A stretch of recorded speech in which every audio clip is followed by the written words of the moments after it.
Olá, amada Igreja da Morada. É uma alegria estarmos juntos mais uma vez para nos aprofundarmos na palavra de Deus. E hoje a gente vai conversar sobre um tema que, vamos ser sinceros, muitas vezes gera debate, dúvida e, em alguns lugares, até um certo peso no coração: o dízimo. Mas será que essa é a visão que a Bíblia realmente nos apresenta? Seria o dízimo uma espécie de obrigação, uma taxa religiosa que a gente paga para garantir bênçãos? Ou será que existe algo muito mais profundo, muito mais libertador por trás desse princípio? É exatamente essa a nossa proposta hoje: mergulhar juntos nas Escrituras para redescobrir o dízimo, não como um fardo, mas sim como um princípio de liberdade, um ato de adoração e uma linda expressão de confiança no Deus, que é o dono de tudo e que provê todas as coisas. Vamos juntos nessa jornada de entendimento? A nossa meta aqui é bem clara. A gente quer construir, passo a passo, um entendimento bíblico, teológico e prático sobre esse assunto. Queremos ir da primeira à última página da Bíblia para ver como esse princípio se desenvolve. E ao fazer isso, o nosso desejo é separar o que é o ensino bíblico genuíno das muitas interpretações equivocadas que surgiram ao longo do tempo. O objetivo final é que a nossa contribuição na casa do Senhor seja sempre vista não como uma barganha com Deus, mas como uma resposta espontânea, alegre de um coração que foi alcançado pela graça e que vive em liberdade. E para a gente organizar bem o nosso estudo, vamos seguir este roteiro. Primeiro, vamos voltar no tempo, lá para antes da lei de Moisés, para descobrir a raiz do dízimo como um princípio de gratidão. Depois, a gente vai ver como ele foi estruturado na lei mosaica, com propósito de sustento e organização da nação. Em seguida, vamos chegar no Novo Testamento e ver como a graça transforma tudo em generosidade alegre. Daí, vamos conectar esse princípio com a nossa fé reformada, mostrando como ele expressa as nossas convicções mais profundas. Faremos também um contraste muito importante entre a mordomia fiel e a chamada teologia da prosperidade. E, por fim, a gente conclui com algumas aplicações práticas para a nossa vida. Muita gente pensa que a história do dízimo começa com a lei que Deus deu a Moisés no Monte Sinai. Mas quando a gente abre o livro de Gênesis, a gente descobre algo fascinante. O princípio de entregar a primeira e a melhor parte a Deus é muito, mas muito mais antigo. Ele não nasce de uma ordem, de uma regra, de uma obrigação legal. Ele nasce de um coração que transborda de gratidão de forma espontânea. Antes de ser uma lei, o dízimo era um ato de pura adoração. E nós temos dois exemplos gigantescos nos patriarcas que ilustram isso perfeitamente. O primeiro é Abraão. Lá em Gênesis 14, depois de uma batalha incrível e uma grande vitória, ele se encontra com essa figura misteriosa e maravilhosa, Melquisedeque, que é chamado de sacerdote do Deus Altíssimo. E o que Abraão faz? Sem nenhuma lei que o mandasse fazer isso, movido por pura gratidão, ele entrega o dízimo de tudo que havia conquistado. Era o jeito dele de dizer: essa vitória não foi minha, ela veio de Deus. E depois a gente tem o neto dele, Jacó. Em Gênesis 28, Jacó está fugindo, com medo, sozinho. E ali, em Betel, ele tem um sonho e recebe uma promessa poderosa da presença e da proteção de Deus. E qual é a resposta de Jacó? Ele faz um voto, uma promessa. Se Deus for comigo, de tudo que ele me der, eu certamente lhe darei o dízimo. Veja bem, nos dois casos, a motivação é uma resposta de fé e gratidão a algo que Deus fez ou prometeu fazer. Não é uma obrigação fria, é uma resposta de um coração aquecido. A sequência dos fatos aqui nesse versículo é absolutamente fundamental para a gente entender o princípio. Preste atenção. Primeiro, Melquisedeque abençoa Abraão em nome do Deus Altíssimo. Ele declara a bênção sobre Abraão. E só então, como uma resposta a essa bênção já recebida, é que Abraão entrega o dízimo. Isso nos mostra com toda clareza que o dízimo de Abraão não foi uma tentativa de comprar a bênção de Deus. Ele já tinha sido abençoado. O dízimo foi a expressão material, visível, da sua gratidão. Foi a forma que ele encontrou de adorar a Deus e dizer: eu reconheço que tudo isso que eu tenho e sou veio das tuas mãos, Senhor. Então, para a gente resumir essa primeira parte da nossa conversa, o ponto crucial é este: a raiz, a semente do dízimo, é um ato de adoração. É o reconhecimento prático de que Deus é soberano sobre todas as áreas da nossa vida, inclusive a financeira. Isso se alinha perfeitamente com um dos pilares da reforma: só lhe deu glória, a glória somente a Deus. Antes de ser sobre dinheiro, dízimo é sobre senhorio, é sobre quem está no trono do nosso coração e da nossa vida. E esse fundamento é a base para tudo que a gente vai ver a seguir. Bom, agora a gente avança na história. Com a libertação do povo do Egito e a formação da nação de Israel, aquele princípio voluntário e espontâneo do dízimo que a gente viu nos patriarcas é então formalizado e incorporado na lei mosaica. Naquela teocracia de Israel, onde o próprio Deus era o rei da nação, o dízimo ganhou propósitos muito específicos, que serviam para a organização social e, claro, religiosa do povo. Entender esse contexto da aliança teocrática é a chave para a gente interpretar corretamente o que o Antigo Testamento fala sobre o assunto. E aqui tem uma surpresa para muita gente. Geralmente a gente fala o dízimo, no singular, não é? Mas, na verdade, a Bíblia não fala de um, mas de pelo menos 3 tipos de dízimos do Antigo Testamento. Era um sistema bem mais complexo. Como a gente pode ver nessa tabela, havia o dízimo levítico, que era destinado ao sustento dos levitas e sacerdotes que não tinham herança de terra e se dedicavam integralmente ao serviço do tabernáculo. Havia também o dízimo das festas, que era usado para financiar as grandes celebrações comunitárias em Jerusalém. E, por fim, a cada 3 anos, havia o dízimo do pobre, destinado a cuidar dos mais vulneráveis da sociedade, os órfãos, as viúvas e os estrangeiros.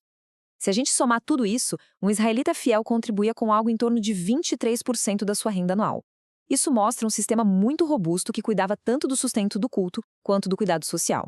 Com esse contexto todo em mente, a famosa e às vezes mal utilizada passagem de Malaquias 3 faz muito mais sentido. Quando Deus, através do profeta, acusa o povo de estar roubando, ele está se referindo a uma quebra grave da aliança. O que estava acontecendo? Eles haviam parado de trazer os dízimos. Consequentemente, os levitas tiveram que abandonar o templo para trabalhar no campo para se sustentar, o culto foi paralisado e os pobres foram negligenciados. O roubo era sobre abandonar as responsabilidades da aliança, o sustento da casa de Deus e o cuidado com o próximo. E a promessa de abrir as janelas do céu está diretamente ligada a esse contexto da aliança com Israel, onde a obediência à lei trazia bênçãos materiais e agrícolas para a nação como um todo. Então fica a pergunta, o que a gente aprende com a lei mosaica hoje? Afinal, nós não estamos mais sobre a lei cerimonial de Israel. Bom, embora a forma e a aplicação da lei tenham mudado, o princípio moral por trás dela permanece intacto e poderoso. E que princípio é esse? É o de que o povo de Deus é responsável por sustentar financeiramente a obra de Deus no mundo e por cuidar uns dos outros, especialmente dos mais necessitados. A forma específica da lei passou, mas o princípio eterno de responsabilidade comunitária e generosidade continua mais vivo do que nunca para a Igreja de Cristo.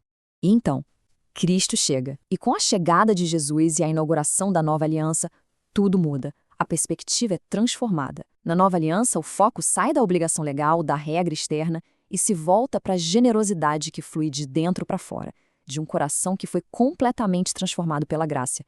A pergunta que ecoa no coração do cristão não é mais quanto eu tenho que dar para cumprir a regra, mas sim quanto eu posso dar, com alegria transbordante, como uma pequena resposta ao amor imensurável que recebi em Cristo. Vamos olhar para alguns textos-chave do Novo Testamento. Em Mateus 23, Jesus está confrontando os fariseus. E o que ele diz? Ele não abole o dízimo. Pelo contrário, ele o confirma. Devíeis fazer estas coisas. Mas ele condena radicalmente a hipocrisia de dizimar a hortelã, enquanto se negligencia o mais importante da lei, a justiça, a misericórdia e a fé. O dízimo sem um coração correto não vale nada. Depois, o apóstolo Paulo, em 2 Coríntios 9, nos dá o princípio da motivação. A contribuição deve ser alegre, decidida no coração e não por tristeza ou por necessidade, por obrigação. E em 1 Coríntios 16, ele estabelece o princípio da proporcionalidade. A nossa oferta deve ser conforme a prosperidade que Deus nos concede. Essa frase de Paulo, Deus ama o que dá com alegria, é talvez o resumo mais perfeito da ética da contribuição na nova aliança. A ênfase muda completamente do ato externo para a atitude interna do coração. E essa alegria, é importante dizer, não é uma alegria forçada, um sorriso no rosto enquanto o coração está apertado. Não. É um fruto genuíno da graça de Deus que opera em nós.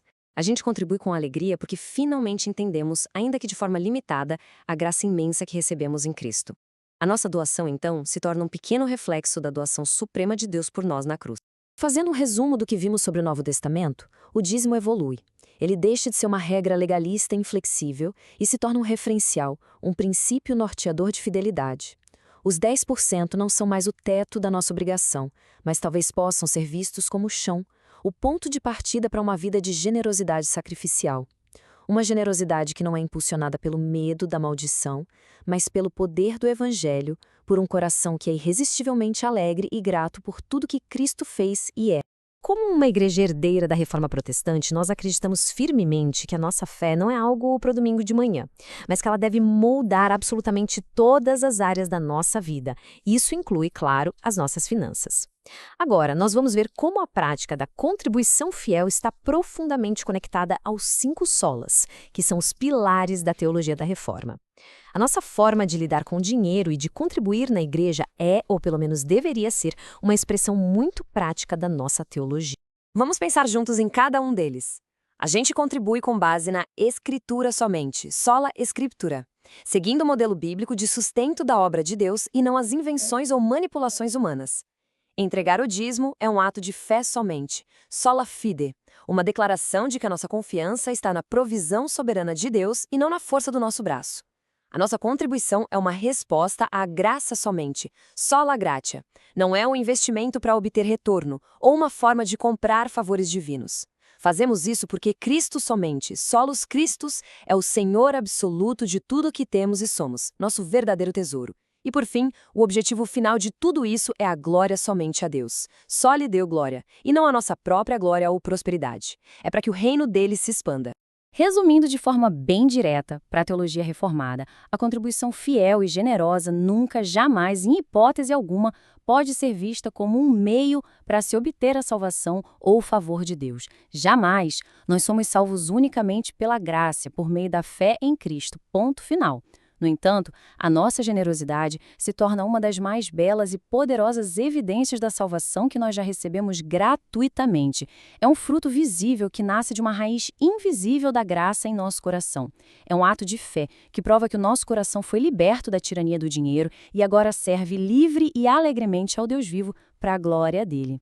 Agora, a gente chega num ponto que é absolutamente crucial nos dias de hoje. É a necessidade urgente de distinguir com clareza a visão bíblica da mordomia do ensino tão popular, mas tão perigoso, da chamada teologia da prosperidade. Essas são duas visões de mundo completamente diferentes. Elas partem de pressupostos opostos e, consequentemente, levam a resultados espirituais muito, muito diferentes na vida das pessoas e das igrejas. A diferença é gigantesca, é fundamental. A teologia da prosperidade enxerga o dízimo essencialmente como um investimento, quase como uma transação comercial com Deus. A lógica é, eu dou para receber mais de volta com os juros. Esse pensamento, no fundo, transforma Deus em um devedor, como se ele fosse obrigado a realizar os nossos desejos materiais se a gente cumprir a nossa parte do contrato. Já a visão bíblica de mordomia, que é a visão reformada, nos ensina o oposto. Ela parte do princípio de que Deus já é o dono de 100% de tudo. O dízimo não é um pagamento, mas é um ato de adoração que reconhece: Senhor, tudo pertence a Ti e o meu coração confia na Tua provisão, não na segurança do dinheiro. É gratidão, não barganha. É adoração, não investimento. Eu acredito que esta frase resume perfeitamente a oposição entre as duas visões.